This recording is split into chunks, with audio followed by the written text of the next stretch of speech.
Hey everybody, in this review we're taking a look at a robot Damashii finally. This is the RX-78NT-1 Gundam Alex.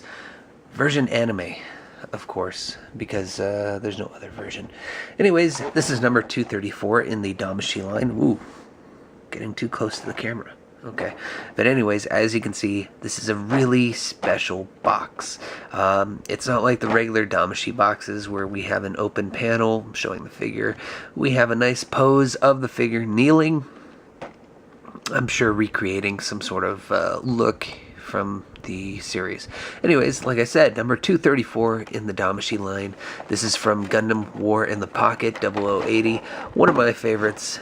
Here on the side we see Gundam Alex just standing nice and tall, and then on the back, excuse me,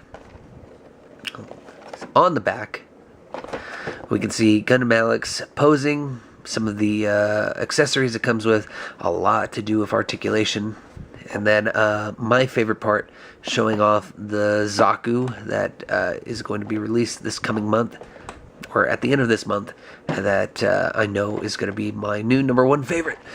So anyways, on the opposite side of the box, we can see more accessories, some of the features on the figure. A very cool release, nonetheless. Let's take a look at the figure and see what it's all about. Now, I am normally not a fan of instructions, but in this case, you are going to need them. This thing is very, very intense. In fact, it's so intense it needed both sides of the paper to tell you how to play with this thing, which is funny. Anyways, on to the figure. Well, there it is, the Alex Gundam, looking nice and tall and proud. I am very, very happy. Now, I released a video not too long ago complaining about this figure, but I am very, very pleasantly surprised. Nice color of blue for the blue. It's a dark, like, a kind of a little bit brighter than a royal blue. We get some nice decals all over the armor, number 4, serial numbers, what fleet it's with. Very, very nice. I can't believe finally they made it. It's not anything new. We have this in the MSIA form, but it's very cool that it's finally in Damashii form. I feel like Damashii is a mixture between the fixed figuration and the MSIA. But anyways, yeah, very, very nice. Nothing missing except for the damn armor, but yeah, looks great. Let's move on to accessories. Now, starting with the basics, we get these weapons pretty much with every mobile suit that comes out. We of course have 2 beam saber hilts. This is just one of them. I didn't want to take the other one out because well, it just looks the same, but there it is. We also get a nice shield. You get 2 different handles. You have one that attaches to the actual forearm. Forearm. That sounded weird. And then you can take that out or leave it in, doesn't matter. And then you also have the handle for the mobile suit to actually hold. Fits into the peg right there. Yeah, so pretty cool. Has some knurling on the handle, so that's it's pretty well detailed. And then of course we get more decals, unit, space, whatever, number 4. Of course we also get a trusty bazooka. Now, I never saw this being used on the show or on the series, in the series, but I guess this is stuff we didn't know about. This is the version of the bazooka that we get with the Gundam Alex. And then moving on, we get a very unique looking beam rifle that looks like a regular, machine gun or automatic rifle, but yeah, it's supposed to be a beam rifle. How do I know? Well, it comes with an effect part shown there. Besides those effect parts, we get even more having to do with the beam saber blades. We get some two standard ones, and then we also get a slashing action or motion beam saber blade. Kind of regular, kind of a bit dull. I've seen a more well sculpted, I guess I could say, but you know, still another accessory to add to the list. We of course also get some thruster accessories. Now that's pretty cool. We don't normally get a lot of these with just a lot of regular releases, or I'm sorry, with normal releases, but it's cool to have some more along with those. We also get some, what would you call them, forearm machine gun firing effect parts. Very nice translucent yellow. They attach onto the machine guns that are hidden in the forearm. If you didn't know that, now you do. And I'll show those off later on in the review. Now, to go along with everything else, you get more accessories for the overall unit in its perfect form. Remember I said that. That's gonna be a callback, I guess. Anyways, you get an extra V-fin, hard one, not soft plastic at all. So yeah, I don't know why exactly they gave you an extra one, but hey, extra is always fun. I know they break sometimes. But also, because this is version anime, you get one of those trees to put all your extra hands on, and this is just an easier way for me to show you all the hand accessories. So, starting off from the top, we have a kind of a open, maybe beam rifle holding or cradling hand. Right here on this one, we have many different trigger finger holding hands, so if I'm incorrect, feel free to comment on the bottom and do whatever. Anyways, I'm pretty sure this is the bazooka holding hand, and then down here is the regular beam rifle holding hand, and then we have some just plain old open palm hands. On the figure already are the beam saber holding hands, the somewhat closed fists for the unit. And there's another hand as well. I'll show those off in a moment. Let's see. Other accessories also include, can I get it out of the box while I'm filming? A little attachment for the bazooka to fit onto the Alex's back. That's pretty basic. And then of course we get the two forearm machine guns. And I'll show you how to attach those later on in the video. Now you also get all these different attachments right here. This is something new, damaged parts. So what you're going to be doing is following the instructions. That's why I said to look at them, and you'll be attaching or swapping out head, hand, and thruster parts to make it look like battle damage has affected the suit. So basically, you can recreate the ending scene or the final battle scene between the Zaku and the Alex with these effect parts, and I'll show you how to attach those right now. So what we're going to do is basically detach all the parts that you would swap out for the battle damage parts for the figure. I'm going to say this, it does feel fragile, the figure. It feels like a little bit of a heavier, high-grade model kit, but don't be afraid. It comes off really easily. Other than that, let's go ahead and start. So starting with the hand on the right side, let's go ahead and detach that. And then you're also going to detach the forearm on the right arm as well. And not only do you take off the blue piece, but you take off the little round white parts as well. So put that there. You will also detach the head. Go ahead and pop that off. Pops off real easily. And then we also take off, which thruster is it? It is the left side of the thrusters, which is camera-wise the right side, but oops, there it goes. So that pops off real easily. Put it there. Alright, so I think we have pretty much all the parts. Now we can go ahead and start adding. So we'll start with the thruster.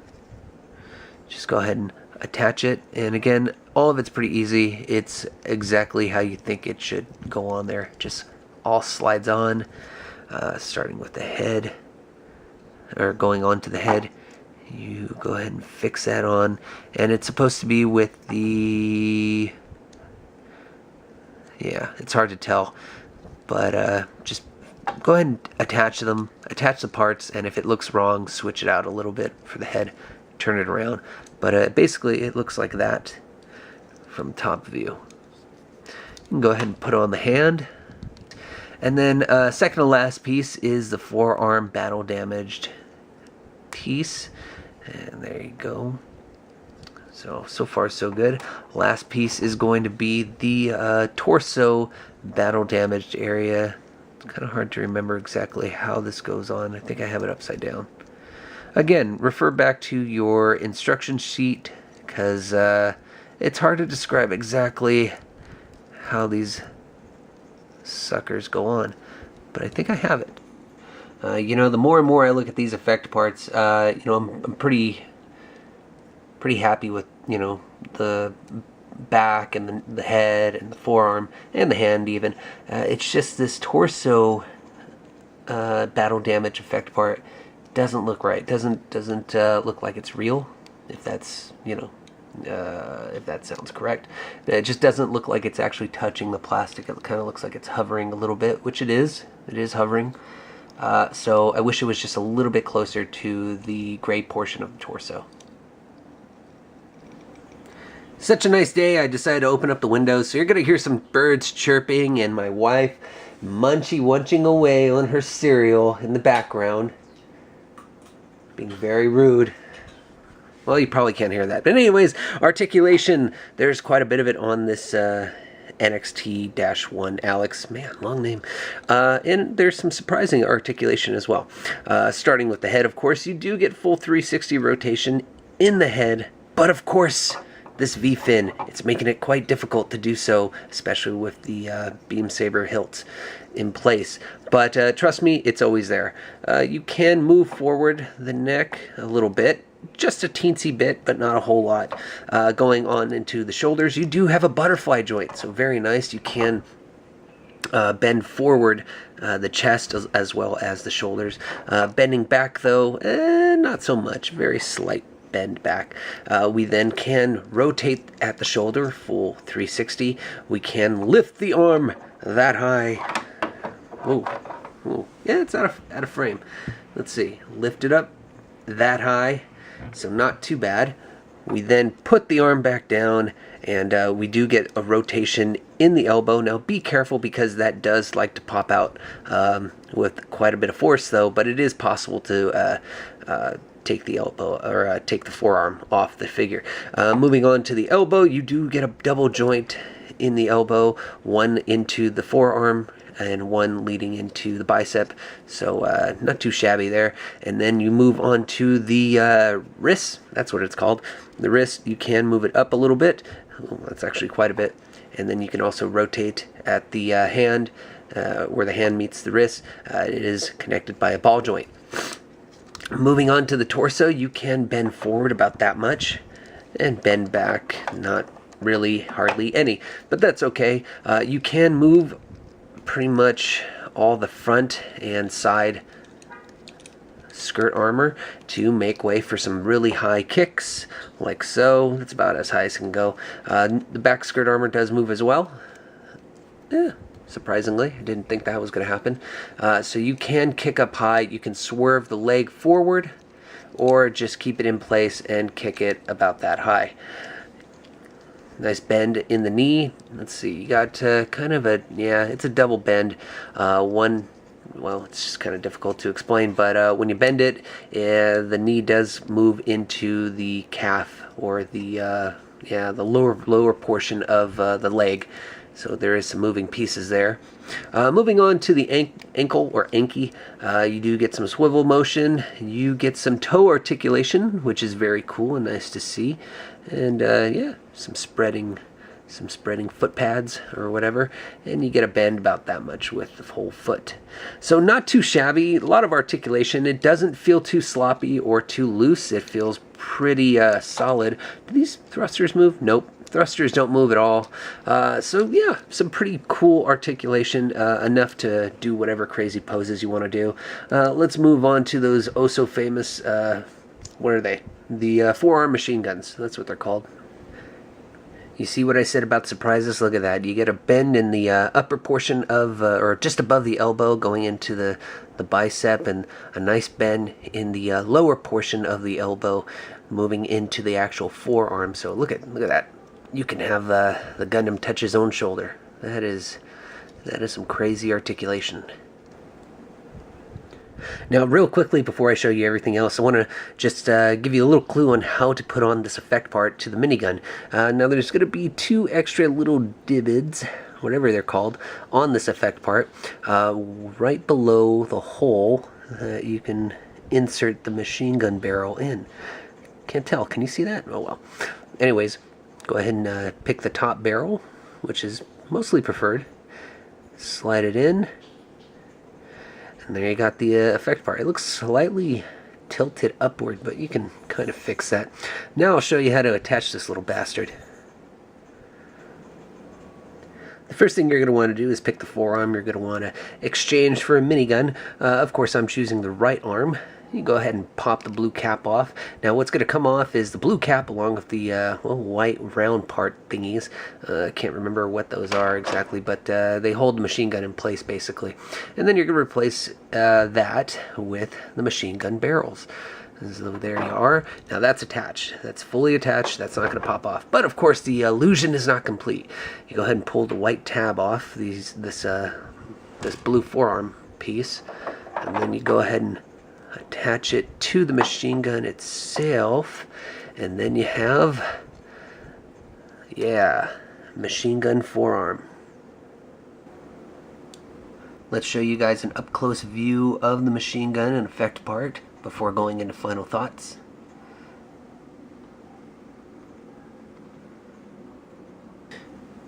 When the promotional photos for this figure came out, I was really upset. I really wanted to see the armor pieces go along with this figure, because you know, it's time for that.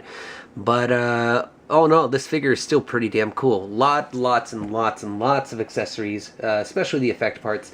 You get some thrusters, you get some beam saber, some beam rifle effect parts, and you also get some regular Gatling gun effect parts. On top of that, you can fit like explosive effect parts that you get with the Zaku 2 onto the shield, but I think that's pretty much the same for almost any GM or Gundam shield that comes from the anime line. Anyways, this figure is very cool. Now the downside, I would say, is yeah, if they do come out with you know, the armor pieces, more than likely it's going to be an exclusive, so you're probably going to have to spend another $30–40 on those pieces, and that's what really sucks. But what I'm hoping is that they're secretly going to release the Kempfer, and then they're going to add those pieces along with it, so that they can justify charging you $50 for the damn thing. But what I love the most is that this is part of an actual set. So we've gotten through pretty much all of the 1 Year War storyline figures. We're getting into kind of the side stories now. So War in the Pocket was a side story, I guess. Was it? I can't remember. Anyways, so we saw promotional work for the Alex Gundam. We've seen promotional work for the Zaku 2. I forgot what it was called exactly, but that's going to be my favorite Zaku coming out. And we just recently saw promotional photos for the GM from War in the Pocket. So a lot of figures are coming out, and I'm hoping for that Kempfer. Really hoping. And it's very cool. Oh, I forgot to mention, a really cool thing are the damaged effect parts, so you can recreate scenes. Seeing pieces like this really justifies paying $40–45 plus whatever for shipping for this figure. So all in all, it is a very recommended figure for any collector out there. Not a bad buy. So thanks for watching, guys. Hope you like, dislike, or hit like, dislike, do whatever, comment. I'm running out of time. I can just see it on my camera. The battery's running out. But hit subscribe, all that stuff, and I'll see you later. Bye.